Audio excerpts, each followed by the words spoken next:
예, 좋은 하루 되시기를 바랍니다. 중으로 오신 분들, 최상욱 장로님, 김옥순 권사님, 황수랑 권사님, 김광숙 권사님, 황희숙 권사님 같죠?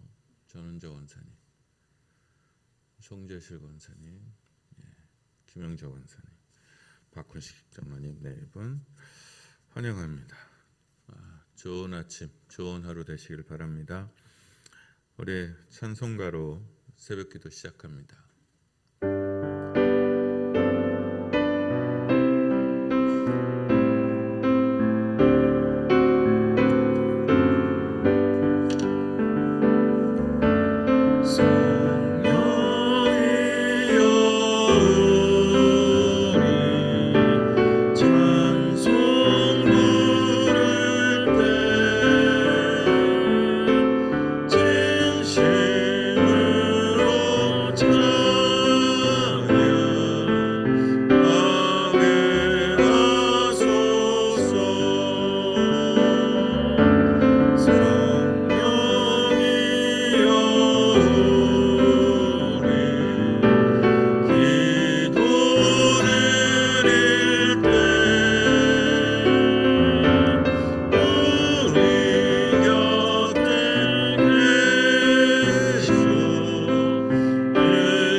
오늘 하나님 말씀은 신명기 27장 11절에서 26절입니다.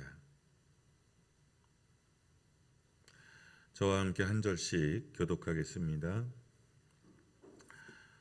모세가 그날 백성에게 명령하여 이르되 너희가 요단을 건넌 후에 시므온과 레위와 유다와 이사갈과 요셉과 베냐민은 백성을 축복하기 위하여 그리심산에 서고 르우벤과 갓과 아셀과 스불론과 단과 납달리는 저주하기 위하여 에발산에 서고 레위 사람은 큰 소리로 이스라엘 모든 사람에게 말하여 이르기를 장색이 손으로 조각하였거나 부어 만든 우상은 여호와께 가증하니 그것을 만들어 은밀히 세우는 자는 저주를 받을 것이라 할 것이요 모든 백성은 응답하여 말하되 아멘 할지니라.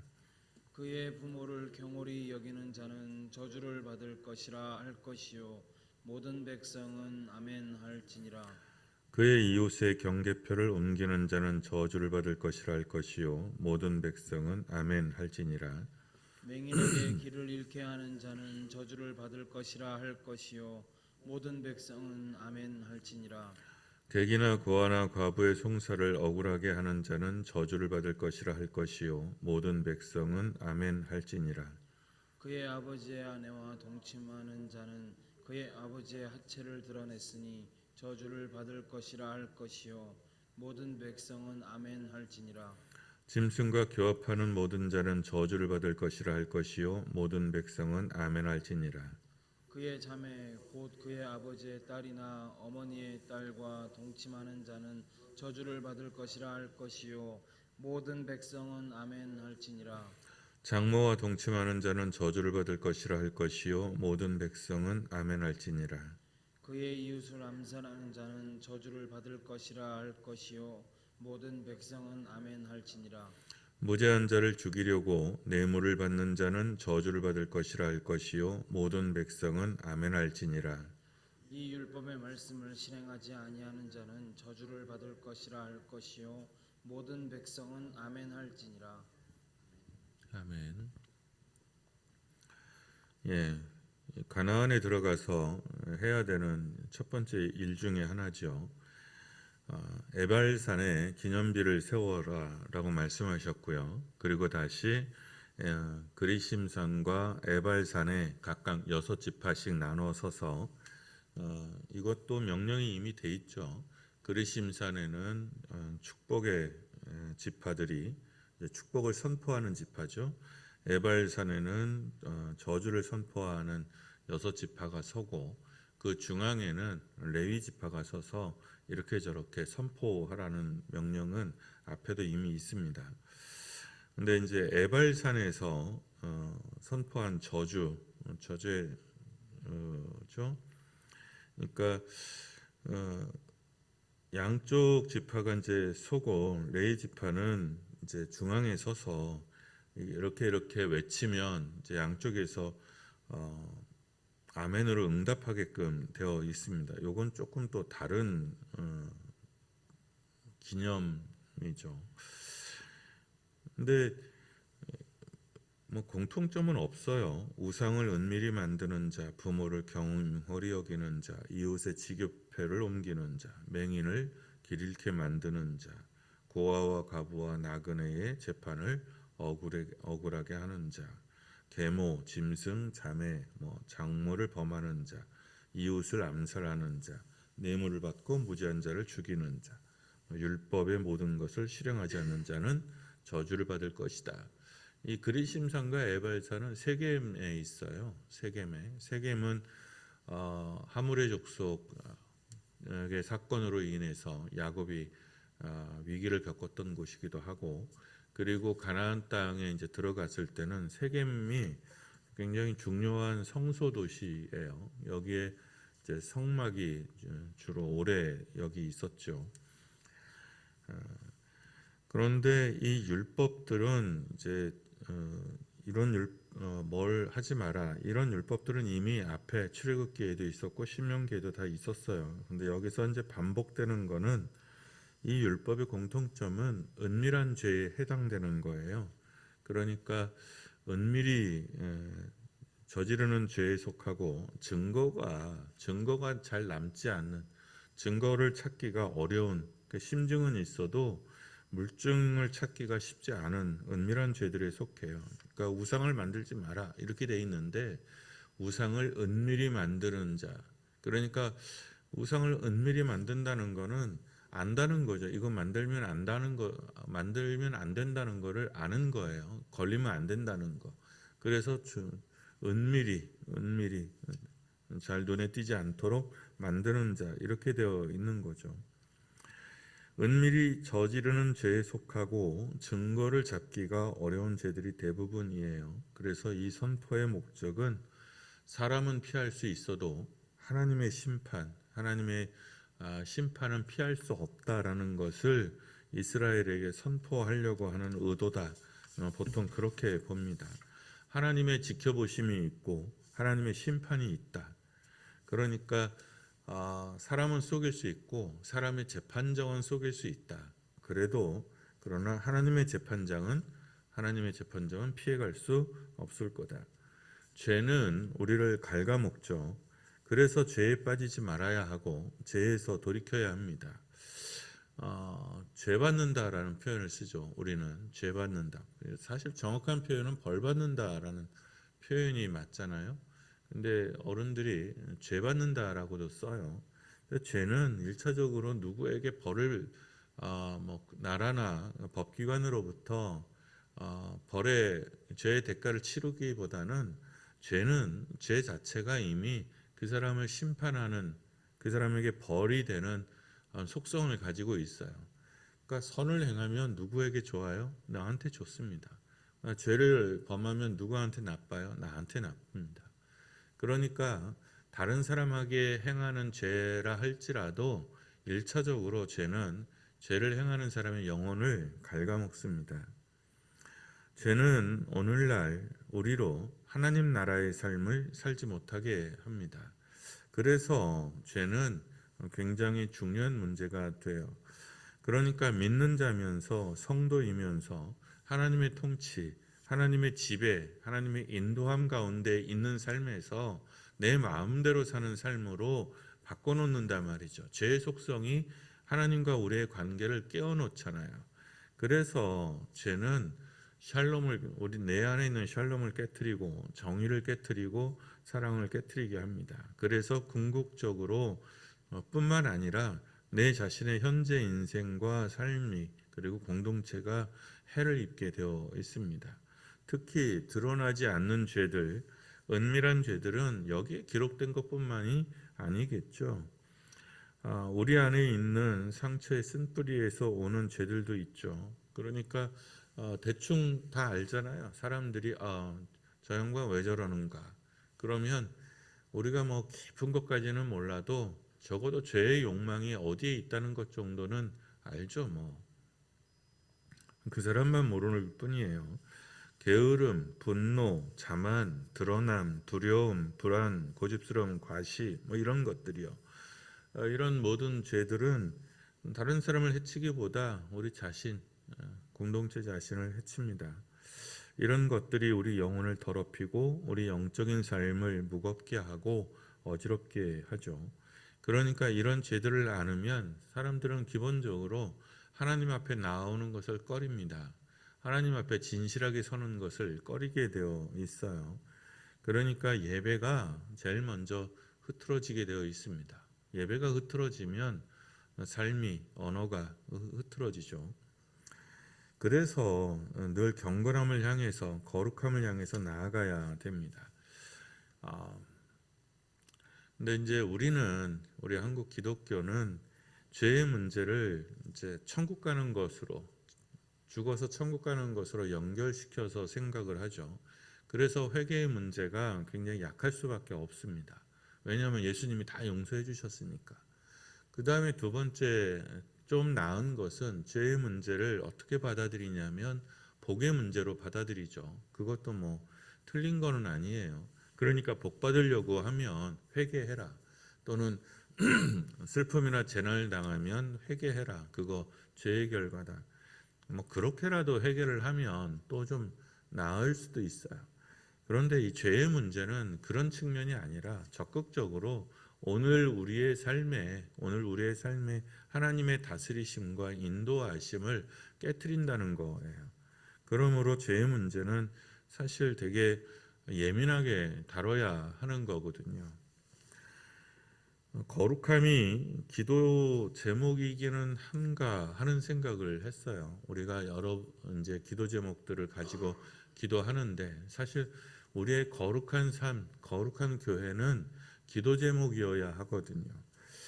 거룩함에 대한 열정은 있는가? 우리가 경건한 사람으로서 살아야 되겠다라는 결심과 그런 욕심은, 거룩한 욕심은 있는가?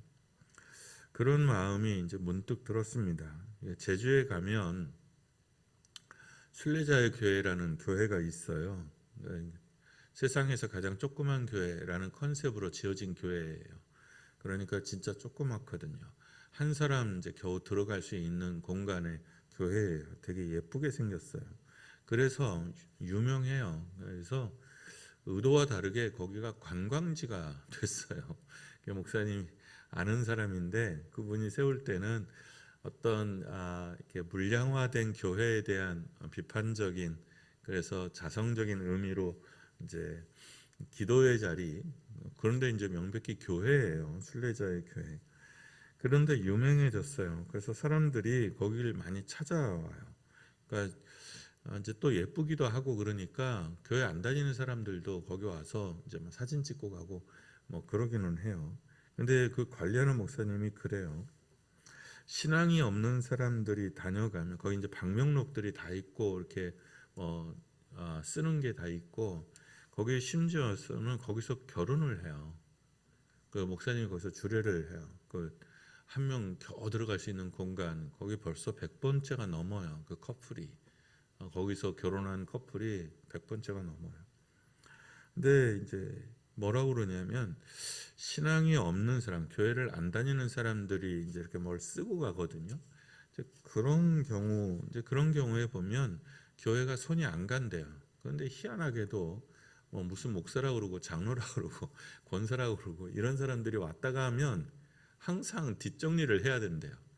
그러니까 처음 이렇게 해놓은 세팅 해놓은 거를 이제 사진 찍기 위해서 뭐 이렇게 뭐 바꿔놓기도 하고 그러는데 하여간 뒷정리를 안 하고 가는 경우가 의외로 많답니다. 그러니까 교회를 안 다니는 사람들은 뭐 사진 찍고 어쩌고저쩌고 하더라도 딱 다시 원래에서 다시 손이 가지 않도록 해놓고 가는데 교인들은 안 그런다는 거예요. 교인들은. 그래서 도대체 교회 다닌다는 사람들이 교회에서 뭘 배운 건지 알 수가 없다. 신앙한다는 것은 사람이 된다는 건데 도대체 사람들이 뭘 배웠길래 이 모양인가 하는 마음이 자주자주 든다는 거예요. 거룩하다는 것, 경건하다는 것, 조심스럽다는 것. 저는 경건하다라는 것을, 거룩하다라는 것을 제가 이제 우리 어머니 말씀에 의하면 털피 같다 그러거든요. 이거 아마 충청도 방언일 건데. 그러니까 이제 조심스럽지 못하다는 거예요. 제가 되게 산만한 편이거든요. 그래서 저는 이미지가 그래요. 거룩함이라는 것, 경건함이라는 건 하나님 앞에 조심스럽게 산다. 조심스럽게 산다. 사람에 대한 존중, 약자에 대한 배려. 저는 이런 게 오늘날 우리가 사는 세상에서 그리스도인들이 가져야 되는 경건함, 이제 거룩함 같은 거라고 생각할 때가 참 많아요. 여러분, 거룩함이라는 것, 경건함이라는 것은 우리 스스로를 위한 기도의 제목이어야 하고요. 그리고 은밀한 죄의 문제는 해결해야 되는 문제입니다. 그래서 회개하고 죄에 대해서 좀 예민하게 깨어 있을 필요가 있는데 우리는 어렸을 때 하도 죄죄거려서 그랬는지 모르지만 저도 어쩌다 보니까 목회자로서는 죄에 대해서 좀 뭐랄까요, 강조가 덜한 그런 편입니다. 근데 이건 좀 잘못한 것 같다. 정말 죄에 대해서 예민하게 깨어 있어야 하고 그리고 이 문제는 그냥 스쳐 지나갈 수 있는 좋은 게 좋은 거다. 이렇게 지나갈 수 있는 문제가 아니다. 그래서 오히려 교회가 윤리적으로 도덕적으로 사실 교회는 영적인 공동체니까 영적인 죄라면 모를까 윤리적이고 도덕적인 문제에서 세상으로부터 손가락질 받으면 안 되잖아요. 그런데 우리가 그런 부분에 훨씬 더 둔감해져 있다고 볼 수 있어요. 성경책을 읽기 위해서 촛대를 훔칠 수는 없는 일이잖아요.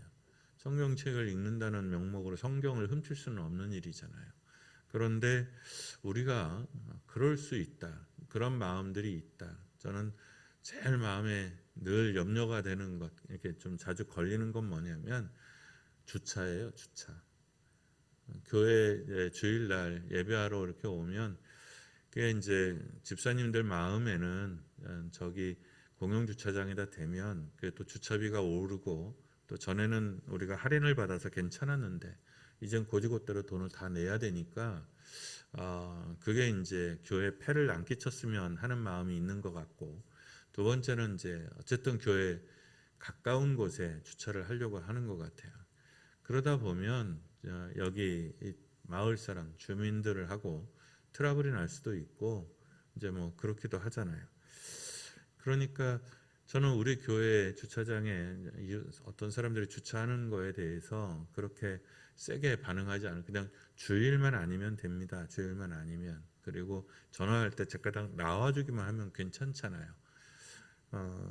왜냐하면 우리 교인도 여기에 사실 좀 민폐를 안 끼친다고 볼 수는 없거든요. 그래서 늘 마음에 좀 걸리기는 해요.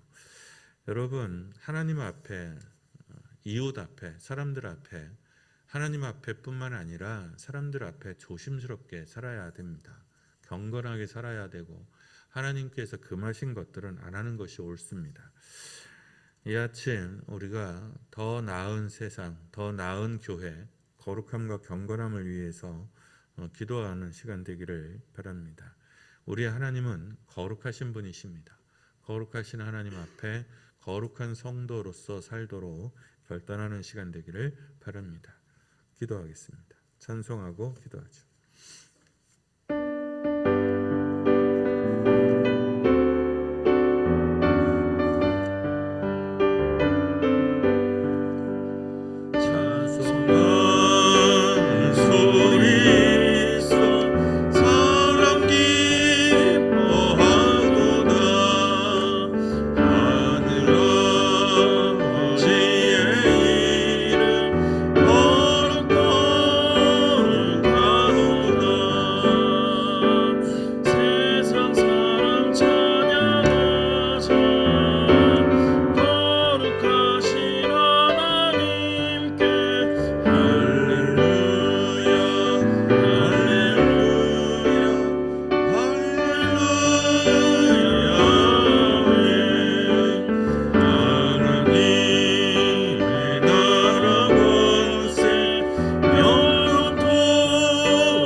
거룩하신 하나님 앞에 구분된 삶을 살게 해달라고 기도합니다. 심판하시는 하나님이 계십니다. 우리가 종종 너무 쉽게 간과하고 잊어먹습니다. 심판하시는 하나님 앞에 그 경외함을 잃지 않도록, 그래서 조심스러운 삶을 살아가는 사람 되도록 위해서 기도합니다. 이 조심스러움을 잃게 되면 방만해지고 방자해지죠. 하나님 앞에 방자한 사람들이 아니라 늘 겸허하고 겸손한 사람들, 그래서 세상과는 좀 다른, 세상과 다른 거룩함을 가진 사람들 되도록 기도합니다. 알게 지은 죄가 있고 모르게 지은 죄가 있죠. 나도 속아 넘어가는 죄들이 있을 수 있습니다. 주님, 나로 정결한 사람 되게 하시고 나로 하나님 앞에 새로운 피조물로서 새롭게 되기를 원합니다. 지금부터는 새로운 삶을 살아가는 내 자신이 되게 우리 영혼이 되도록 함께 해달라고 기도합니다. 이 아침 말씀과 찬양을 기억하며 잠시 기도하겠습니다. 기도합니다.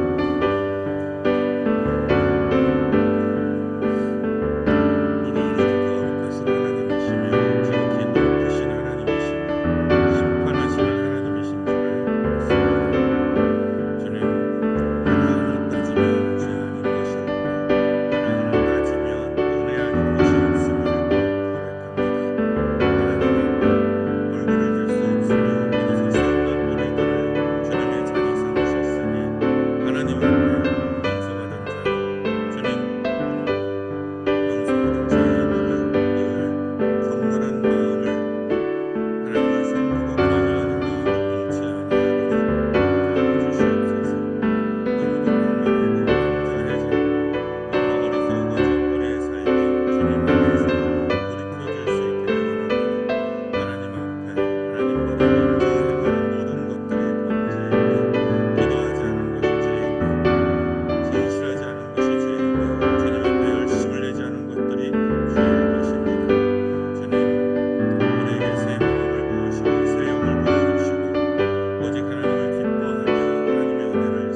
한 번 더 기도합니다. 아픈 사람들을 위해서 기도하고요. 그리고 거룩함에 깨어있는 교회를 위해서 기도합니다. 주님의 빛에 사는 교회가 되도록 위해서 기도합니다. 우리 한길교회는, 우리 교회는, 내가 섬기는 교회는 거룩함에 깨어있고 주님의 빛 안에 있는, 정말 교회라서, 목사라서, 장로라서 다르구나, 집사라서 다르구나, 그 다른 빛들이 우리 얼굴에서, 인격에서 나타날 수 있기를, 삶의 선택에서 나타날 수 있도록 기도합니다. 세상과 다른 교회가 되도록, 거룩함에 깊게 젖어있는 교회가 되도록 기도하겠습니다. 잠시 아픈 사람들과 교회를 위해서 기도하지요. 기도합니다.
주님을 닮아서, 주님 따라서 아름다워가는 사람들, 영혼에 있어, 마음에 있어, 인격에 있어서 거룩하고 정결한 사람들 되도록 함께하여 주시기를 원합니다. 주님께 사랑을 입은 자들이며 주님께 은혜를 입은 자들이니 하나님 앞에 구분되고 거룩한 삶을 살게 하여 주시고 하나님 앞에 복된 삶을 살아가도록 인도하여 주옵소서. 아픈 이들이 그 아픈 자의 자리에서 일어서게 하시고 연약한 자들이 그 연약한 자의 자리에서 일어서게 하여 주시고 삶의 힘겨움 가운데 있는 자들이 하나님의 인도함과 하나님이 주시는 복으로 평안을 회복할 수 있도록 역사하여 주시옵소서. 한길교회 하나님을 찬양합니다. 복의 복을 더하사 이 세상에 빛이 되게 하시고 복이 되게 하시고 아름다움이 되게 하여 주시옵소서. 그래서 주님의 나라를 여기서 이루어낼 수 있게 하여 주시고 주님의 이름이 여기에서 높여질 수 있도록 거룩하여질 수 있도록 축복하여 주시옵소서. 이 마음을 담아 주님께서 가르쳐 주신 기도로 기도하오니 하늘에 계신 우리 아버지의 이름을 거룩하게 하시며 아버지의 나라가 오게 하시며 아버지의 뜻이 하늘에서와 같이 땅에서도 이루어지게 하소서.